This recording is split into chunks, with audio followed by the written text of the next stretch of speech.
սպորտ մրցաշար, ամսվա ընդհանուր ֆոնդը 5 միլիոն դրամ։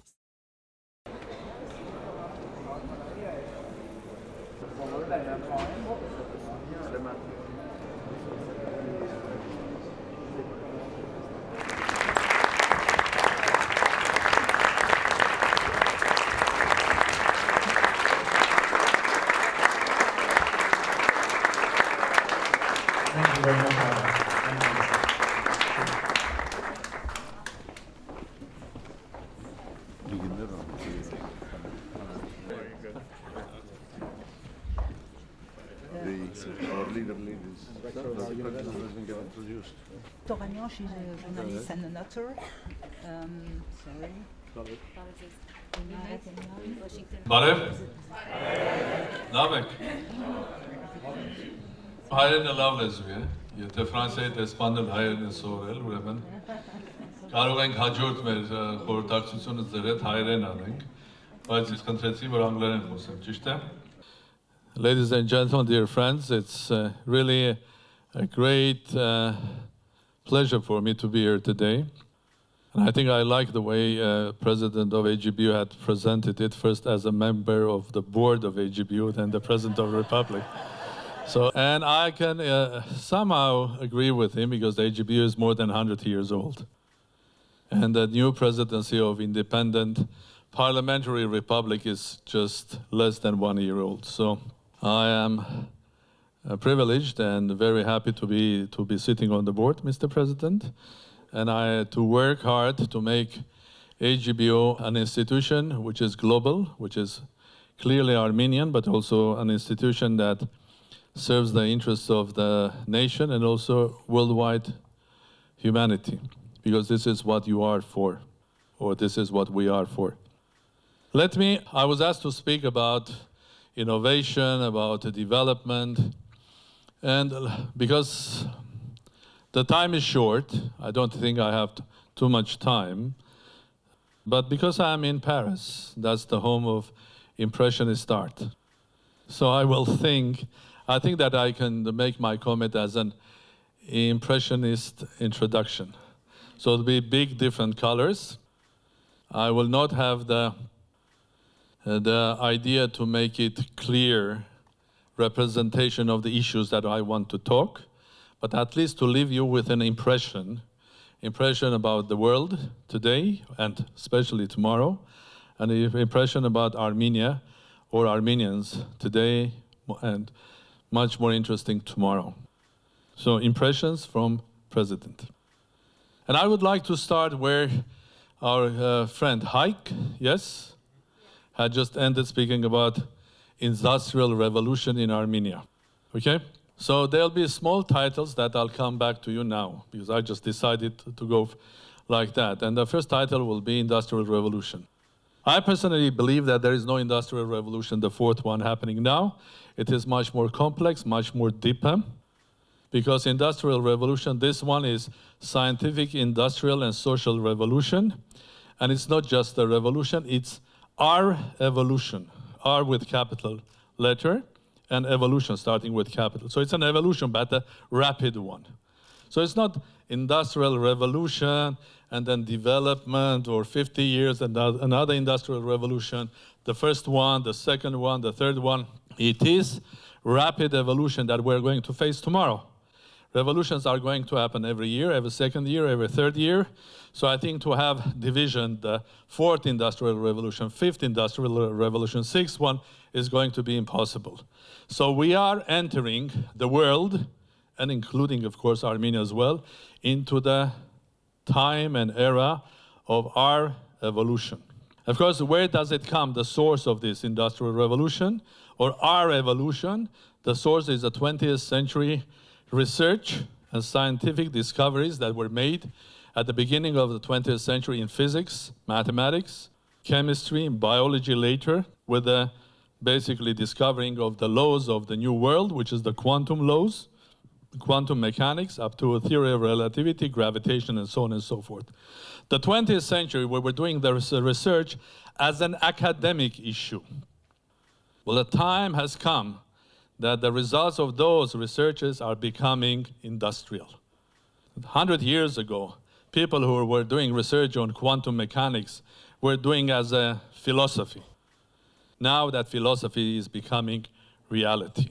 So there is no fourth industrial revolution, neither in Armenia nor in the world, but there is rapid evolution that we are entered with wide open gates.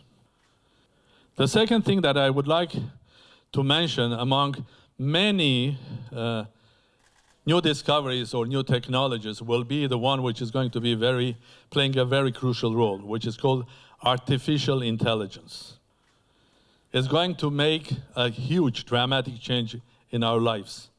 Artificial intelligence is not going only to run our industries, it's going to basically change everything. How we run health, how we run legal issues. Imagine super computers that have the ability of thinking and learning and analyzing the huge big data, which is the current new frontier of technology and science, and its application in our lives, starting for management, making the lives of big cities, including Paris and a huge city called Yerevan. Why you are laughing?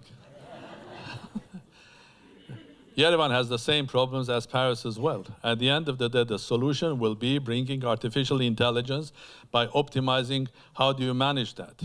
But artificial intelligence will change also the life of, let's say, our health. Pretty simple. Imagine 100 years ago, around 100 years ago, magnetic resonance effects were discovered. Now we have an instrument which is MRI that can slice our body into thousands and thousands of plates. And of course, human doctor cannot analyze all of that data immediately, but artificial intelligence, a supercomputer with some intelligence, can do that in seconds. So the doctor will get a result of health research in minutes, and then it can do its conclusion, and it will change completely the way the healthcare is run. Mr. President, you are a lawyer, but my prediction of the future courts is that probably we will end up without courts. That lawyers will be artificial intelligence, because at the end of the interpretation of law, be that local Armenian or international law, global law, for the artificial intelligence that can digest the whole world information in an intellectual way, basically will be the super judge. You'll put your case, there'll be the law, and the super judge, which is the artificial intelligence, will judge it and give it a verdict. So you will not need a judge to be there. You will be amazed. My prediction will be that in 30, 40 years' time, there'll be no governments. Because you will not need the governments. You will need some people who will be leaders in specific areas, but the governments in the form of making bureaucratic decisions, that could be replaced. So don't be afraid, because the life is beautiful. It will change also our health as well, because the moment you have big data, which is the DNA in our body, and you have the artificial intelligence, we can do magic. We can increase our immune systems, we can fight cancer, we can live longer. So it will completely change our life. From drones to satellites, from lasers that will measure the depth of the water in agriculture for agricultural use, up to everywhere. So artificial intelligence matters. Third, startup. Why startup? Because I'm in this beautiful building, together with you. It's one of the capitals, world capitals of startup. It's a great idea. It's a new 21st century of running business by giving freedom to innovative power of humans.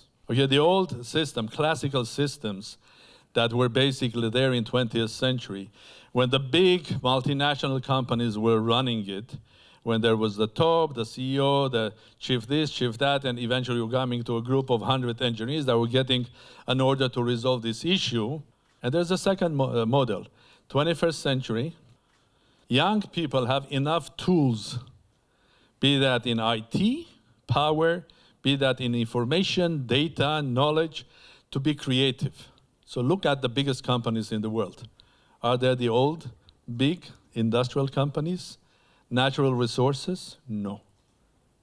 Microsoft, Google, Facebook, etc., etc., etc. All of them started by a couple of people who had the power of innovation, and they're all world startups. So, welcome to the new world of startups. Very important. Fourth color in this impressionist speech is, I think I will call it reality and virtuality. We live in a world that every day the boundaries between reality and virtuality are destroyed. Look how much time you are spending in a virtual world in your day. How many minutes you are working with your telephone, computer, watching television. So virtuality and reality are merging. And the boundaries are destroyed now. And at the end of the day, there'll be more and more virtuality. But this virtuality in this globally connected, interactive world is not only just our lives, our bank accounts, our details, our information, about entertainment. It becomes everything that we are doing. And I think it's fascinating. Fascinating because at the end of the day, the reality is that if you take, for example, sports as a great achievement of 20th century. I mean, things like soccer or football championships, international tournaments are watched by millions and millions of people around the world. But what is amazing now, the younger generation are watching more and more their friends who are competing with each other in a computer game. So there are millions of people, and the number of those who are watching, as you know, virtual competition today is as many as those who are watching the real one. So this is a new generation of people, young people, that love to watch virtual competition in the virtual world. So, virtuality and reality, they merge. Welcome to the 21st century. Next one. This revolution is not only scientific, industrial, it's also social. I will not go deep inside, we don't have much time, but this revolution has a huge impact the way social life, public life, political life is managed. I'll give you just hints, and you will understand what I mean. Election of President Macron. Someone that came basically unexpectedly, had generated a huge movement, had addressed the people directly, bypassing the classical institutions of organizations, political parties, all of that, addressing the people, getting their vote. Revolution in Armenia. Was there a party?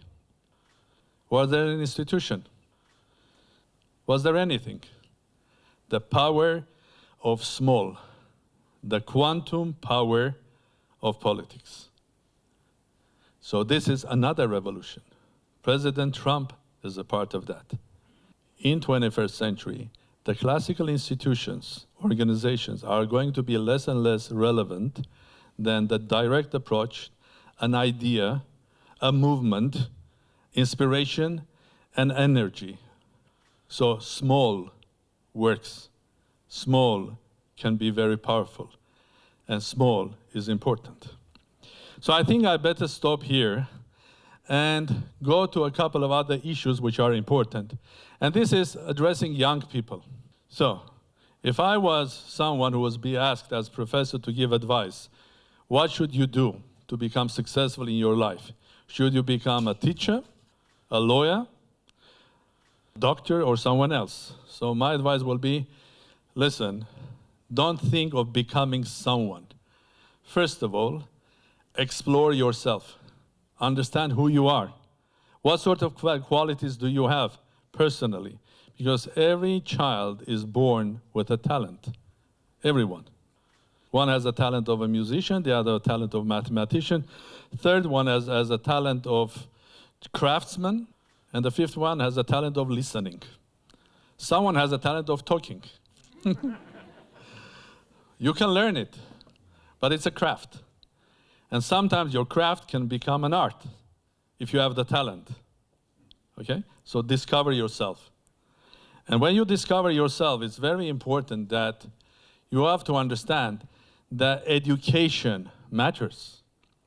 Education will change. It will be in the 21st century or the new world, it's going to be different. It is already different. The way we teach. Sam Simonian there, you know him? Tumo, a completely different way of educating younger generation to IT and IT technology and software and so on and so forth. So advanced that countries like France had to import that know-how. Am I right? So Armenia can produce new ideas in education. Education matters, but it will change. Imagine a young girl or a boy, 2 years old today. So what's the first tool they get in their life? iPad, a telephone. So what do? And they are so talented because they can find whatever they like very quickly. And after they become 3 years old. So they are given a book. So what is their reaction to the book? And they realize the book is a broken iPad. It doesn't work. You push it, it doesn't work. So, welcome to the 21st century. Of course, eventually they will read the book. They have to read the book. They have to learn. But education will be different. Absolutely different. And of course, the classical education, the source of knowledge, first source of knowledge was learning how to read. The words, the letters. Now, we have gone back to 5,000 years. Icons. Like in old Egypt, 21st century. Icon this, icon that, up this, up that. And we start learning the world and understanding the new world that way. Now, the last color, morality, important. I mean, at the end of the day, we can have artificial intelligence, huge successes in technology, but if we don't have morality there, we are doomed. Because at the end of the day, there is no technology, and there was no technology historically that was either good or bad. We discovered fire as humans, which was for good. We could cook, it made us warmer, it was an engine of development, but the same fire could be used and was used by humans for destroying. A hammer was created to build a house, to nail down something useful. But another type of a hammer was used to kill. Nuclear energy, created, discovered, great asset, could be used and is used for great benefit. But it has become also a great danger. So it's not the technology, it's not the tool, it's us and our values. If that values are the right ones, if the values are the ones that are human, if the values are the ones that will lead us to the future, then God bless us. And if the values are of destruction, then God help us. So, I think I rather stop there because there are many other colors. But where does Armenia and Armenia stand here? Let's go back. Our evolution. I agree with you. In Armenia, it has started, but it has started as our evolution. Evolution or revolution of technology, science, and social and political structure. So we are there.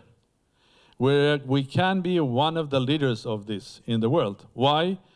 Because the engine of our evolution is globalization, global connectivity. And we are a unique nation, a small state, a global nation, interconnected and interactive. So we are very well positioned there. Agreed? Okay. So there was no, so I presume that you agree. Second, we spoke about, I think, artificial intelligence. Well, there are friends here who are engineers or scientists, and they know the power of, in Armenia, of mathematics, science, physics, and not only in Armenia, but outside as well. Because some of you were not born in Armenia, though you came to Armenia and also created something very valuable. So I think we're very well positioned, because in the new world is the world that will not be dominated by natural resources, by huge industrial lines.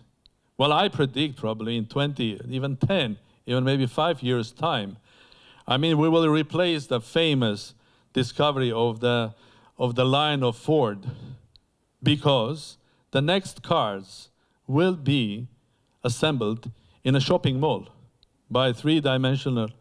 You come, you order a car, this, that cars will be electric, there'll be 4 robots, they will print for you and make for you the car, you will get it and go out. So you will not need cheap country with huge human resources to build a car. What you will need, the car making will become a know-how rather than an industrial institution or a big structure. So Armenia and Armenians have a small advantage there. Startups. I think we are the mother of startups everywhere. I think Armenia is a wonderful country because you see a lot of young, talented people, and Armenians worldwide, they have come with brilliant ideas, and I have a list of probably around 50 companies, very successful worldwide companies, that either they were participants or they were leaders of that. And startup culture is very, very common in Armenia. You know, there's a startup in Armenia which is called Seaside Startup that brings together startups every year in Dubai, Goa, in Australia, and now also near Lake Sevan. I went there this year. It's fantastic. You have, like it's a Woodstock of startups and science. So startup, the new culture of production, the new culture of innovation matters. And we can be successful there. Even the big companies. Last time when I was here, I went to see Thales. Thales, huge industrial company. They have realized in order to be successful, they have to push and help innovation and startups. So what they have created inside their company, a special division, which looks like, I went to see them, it's like a big Starbucks cafe, and 4 groups of 5 and 4 young boys and girls, and they are doing the innovation work, because innovation is going to be the locomotive of the future development. And we are very well positioned there. Now, reality and virtuality. Today I was searching the virtual world, and I saw in London there's a huge international exhibition on virtual platforms. And one of the big innovations there, or the companies that were very well presented there, is a company which is called Beta Construct. You know them? 2,500 3,000 young people working there. They are one of the leaders in creating platforms, and they have artificial intelligence platform that is helping to create platforms for virtual games and so on and so forth. So we are very well positioned there. Virtuality, yes. The 4th one, revolution. Industrial, scientific, and political. Well, I don't have to impress you. You all know what happened in Armenia last year. It was a revolution of Facebooks. It was a revolution of quantum behavior of politics. Now, encouragement of being strong, well-educated, but also a young man has to have also ability of adapting yourself. Well, I want to say here that I think we also have a strong base here. Let's remember who we are. We are children and grandchildren and great-grandchildren of those who suffered a huge genocide in 1915. A thing that was designed to destroy us. But we had this great power of reviving and rebirth. So 24th of April is not only the day of remembrance, it's also the day when we prove the world that Armenians cannot be destroyed.